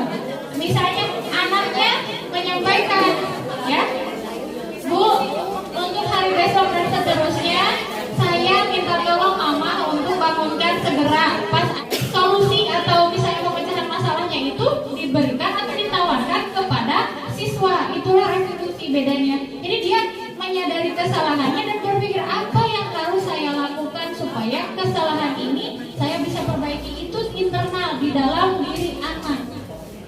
Begitu ya Bu, internal di dalam diri atau di dalam keinginan anak sendiri gitu ya, sebagai dunia berkualitasnya. Nah, murid meletakkan dirinya sebagai individu yang positif dalam dunia berkualitas, bahwa saya itu punya kewajiban untuk menjadi pribadi yang baik, pribadi yang bermanfaat bagi sesama, atau pribadi yang tertib, disiplin, soleh dan lainnya gitu ya, yang ia benar-benar yakini, bergerak mau ada guru, tidak ada guru ya, mau itu ada yang melihat, tidak ada yang melihat, tetap dia yakini di dalam hati bahwa saya memang harus melakukan hal yang positif gitu ya. Selanjutnya untuk di anaknya itu, memang tadi anak itu mengevaluasi diri ya, merefleksi dirinya, evaluasi diri bahwa oh bagaimana caranya saya memperbaiki masalah ini, lalu bagaimana caranya saya bisa memperbaiki keadaan. Kalau misalnya kasusnya bukan kesianan, Bapak Ibu, kalau kasusnya berantem, kan kalau misalnya berantem nih, berarti kan ada yang satu ada yang dirugikan jadi korban, yang satu mungkin ada jadi pelaku ya, biasanya seperti itu. Nah, kalau di dalam restitusi, kalau di dalam restitusi itu ditawarkan bagi korban apa yang harus dilakukan sama pelaku supaya kamu bisa memaafkan dia. Bukan saya copot, saya minta dipasangkan lagi supaya ibu saya tidak sana. Oke, terus kamu bisa nggak pasangkan kancing? Mau nggak dimasangkan kancing bajunya dia harus pasangkan kancing? Oh mau bu, tapi saya nggak bisa jahit. Oh iya, nanti misalnya ada yang mengajari kamu untuk menjahitkan kancing. Nah seperti itu, jadi ditawarkan kepada anak. Oke, itu penguatan pribadi ya, menguatkan dirinya sendiri, memposisikan diri sebagai manajer. Ini menghargai diri sendiri, ingin dirinya memang menjadi orang yang berkualitas dan kontrolnya ada di dalam sebagai motivasi internal. Next, ya Bapak Ibu, yang saya sampaikan ini mungkin kelihatannya mudah untuk disampaikan, tapi pada saat realitanya pelaksanaannya tidak akan mungkin semudah saya menyampaikan. Betul, sulit. Kita sudah pernah coba dan luar biasa. Jawaban anaknya atau ya hal-hal yang tidak terduga, tidak terpikirkan oleh kita bergerak dari hal-hal yang mungkin awalnya kontrol dari luar ke pendidikan yang memang disadari betul bahwa anak membutuhkan hal itu atau membutuhkan dirinya berkualitas. Begitu. Bapak Ibu, mohon maaf atas semua kesalahan dan kekurangan. Terima kasih atas perhatiannya. Wabillahi taufiq wal hidayah. Wassalamualaikum warahmatullahi wabarakatuh.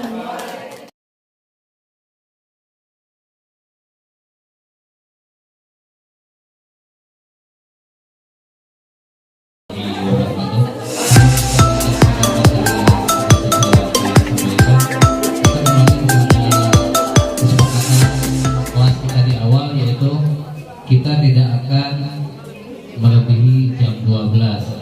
Sekarang sudah menunjukkan jam 11:34, mungkin waktu yang ada atau yang bisa saya pergunakan kisaran 25 menit. Itu dulu sesi kali jawab, mudah-mudahan Ibu dan Bapak bisa paham dan bisa mengerti dan bisa dipahami juga dipelajari nanti di sekolah atau di rumah masing-masing. Menindaklanjuti tadi ada pemahaman bahwa ada masa kolonial atau masa layu sekar, ada masa milenial. Itu yang harus kita garis bawahi dan itu rame di grup AKG GPAI khususnya. Nah, saya garis bawahi tidak ada kata terlambat karena mencari ilmu adalah suatu kewajiban bagi umat manusia ya.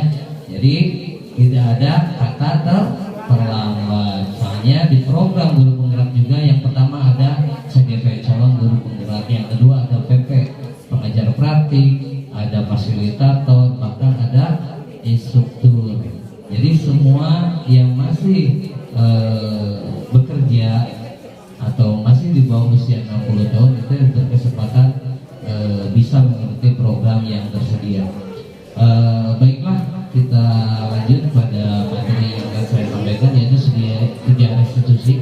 Sebetulnya dari kelima materi di awal, yang pertama dimulai dengan disiplin positif dan nilai-nilai universal, lanjut dengan hukuman, penghargaan dan restitusi, tambah lagi dengan keyakinan kelas, terus 5 dasar kebutuhan manusia dan 5 posisi kontrol. Nah, selanjutnya ada segitiga restitusi. Hal ini merupakan aplikasi atau aksi nyata dari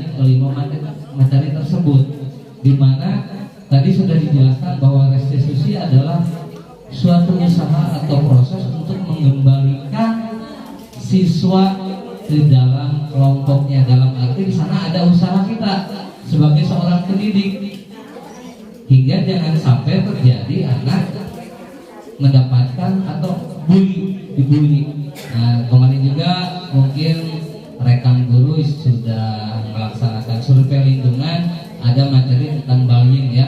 Nah, di situ. Jadi hal ini bertujuan atau bermanfaat supaya siswa bisa kembali ke dalam lingkungannya seperti sedia kala setelah siswa itu mendapatkan permasalahan, tapi bisa kembali seperti semula di kelompoknya. Lanjut terus. Adapun dari segi restitusi ini yaitu 3 tahapan kita dalam menyelesaikan suatu kasus yang terjadi pada siswa. Yang pertama mungkin itu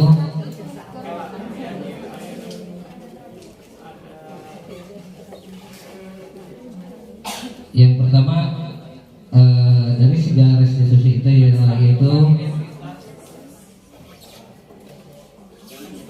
menstabilkan identitas.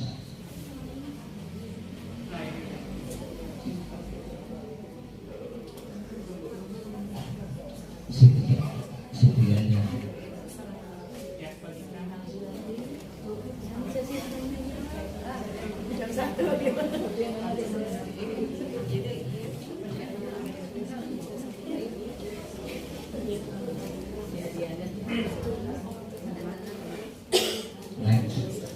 Next. 3 langkah dari segitiga restitusi, yaitu langkah yang pertama menstabilkan identitas. Dalam arti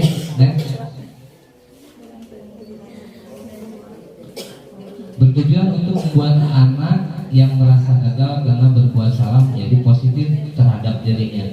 Jadi kita menstabilkan kondisi anak dulu. Anak yang sudah mempunyai permasalahan atau yang sudah berbuat salah, kita kembalikan kondisi kejiwaannya atau motivasi intrinsiknya supaya anak tidak merasa down. Jadi anak harus kembali percaya diri, jadi menjadi positif terhadap dirinya sendiri. Next. Adapun tahapan-tahapan atau dialog kita sebagai seorang pendidik dalam menghadapi anak, dalam menstabilkan identitas, bisa kita berbuat salah itu hal yang manusiawi. Itu perkataan kita terhadap anak. Berbuat salah itu hal yang manusiawi. Tidak ada manusia yang tidak sempurna. Jadi anak yakin bahwa kesalahan itu memang wajar, dianggap wajar dan tidak menjadi unsur yang fatal atau yang tidak bisa diperbaiki. Kesalahan itu bisa diperbaiki. Bapak atau ibu tidak tertarik untuk mencari tahu siapa yang salah, tapi di sini bapak dan ibu akan mencari solusi untuk menyelesaikan permasalahan. Mungkin itu dialog-dialog yang harus kita lakukan dengan anak agar jiwa anak kembali normal atau tidak down. Next. Nah, sedangkan tahapan yang kedua yaitu validasi kebutuhan, bertujuan untuk membantu siswa mengenali basic need atau kebutuhan yang ingin dipenuhi ketika melakukan kesalahan. Pada dasarnya, setiap tindakan manusia tujuannya adalah memenuhi basic need. Apakah itu power, freedom, love, belonging, fun atau survival, atau dalam arti 5 kebutuhan manusia. Seperti itu. Jadi membantu siswa untuk mengenali kebutuhan dari siswa itu sendiri. Adapun dialog-dialog nanti yang kita bisa munculkan ketika kita bertemu dengan siswa, pertama, kamu bisa saja kan melakukan hal seperti hal yang buruk, tapi kamu bisa tidak melakukannya. Kamu pasti punya alasan mengapa kamu melakukannya. Jadi kita gali alasan-alasan yang bisa siswa ungkapkan. Jadi pada intinya dari materi 1 hingga materi 6 itu kita tetap menggali motivasi intrinsik atau potensi diri yang ada pada diri anak. Kasarnya kita tidak mengatur atau mengarahkan anak tumbuh berjalan dengan sendirinya sesuai dengan potensi yang ada pada diri anak. Lanjut. Nah, ini proses yang ketiga, menanyakan keyakinan berhubungan dengan keyakinan di kelas, berhubungan dengan keyakinan pribadi itu siswa sendiri, yang bertujuan agar anak melihat kesalahannya dihubungkan dengan norma sosial dan nilai-nilai yang mendasari manusia berinteraksi dengan orang lain. Jadi anak mengetahui, oh saya telah melakukan suatu kesalahan, apa kesalahan itu dan bagaimana nanti saya harus memperbaikinya. Next, adapun dialog atau kata-kata yang bisa kita ucapkan ketika kita berhubungan langsung dengan anak yang bermasalah. Di tahap ketiga kita bisa menanyakan apa nilai yang kita percaya di kelas, kembali kepada keyakinan kelas. Kita menanyakan kembali keyakinan kelas kita itu seperti apa. Yang kedua, nilai-nilai universal apa yang telah kita sepakati, kembali kepada materi tadi nomor 1 ya. Terus kelas yang ideal itu seperti apa? Jadi kita tanyakan kepada anak.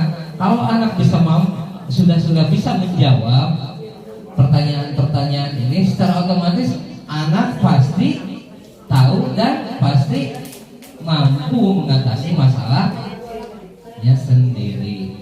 Mungkin secara global materi dari restitusi merupakan materi aksi nyata dari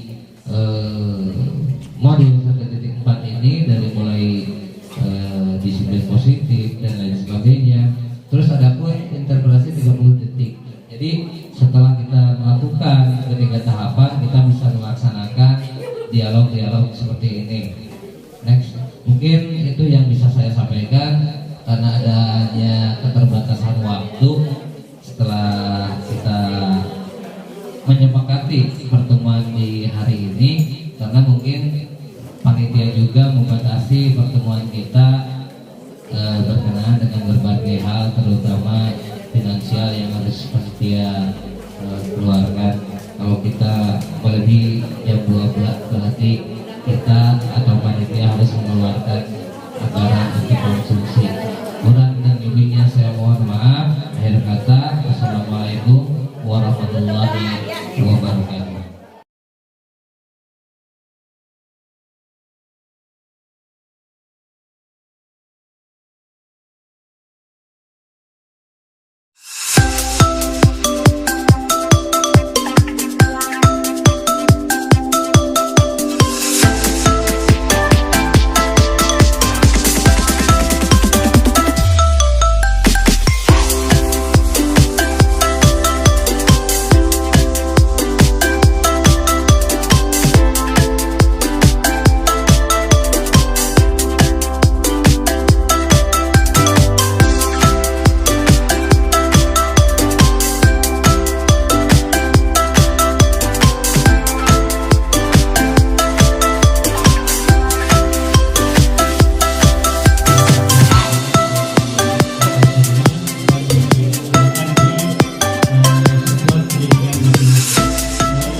Kegiatan ini, ya, anggap saja begini Bapak dan Ibu. Jadi kita sebagai hiburan lah, enjoy saja, ya, enjoy. So, kita kan kalau terus mengajar di sekolah, ya, kumaha jenuh. So, anggap saja ini sebagai sharing, sebagai wadah untuk berbagi ilmu dan sharing. Mungkin rekan-rekan semua yang tadi di depan mungkin lebih dulu menerima materi, ya. Mungkin lebih dulu membaca di rumah, ya. Terima kasih kepada jajaran pengurus KKG dan juga sebagai panitia. Alhamdulillah kegiatan workshop hari ini berjalan dengan lancar. tanpa ada ekses apapun, tepat jam 12 sesuai dengan perjanjian. Ya, terima kasih. Saya tutup acara ini dengan ucapan alhamdulillah.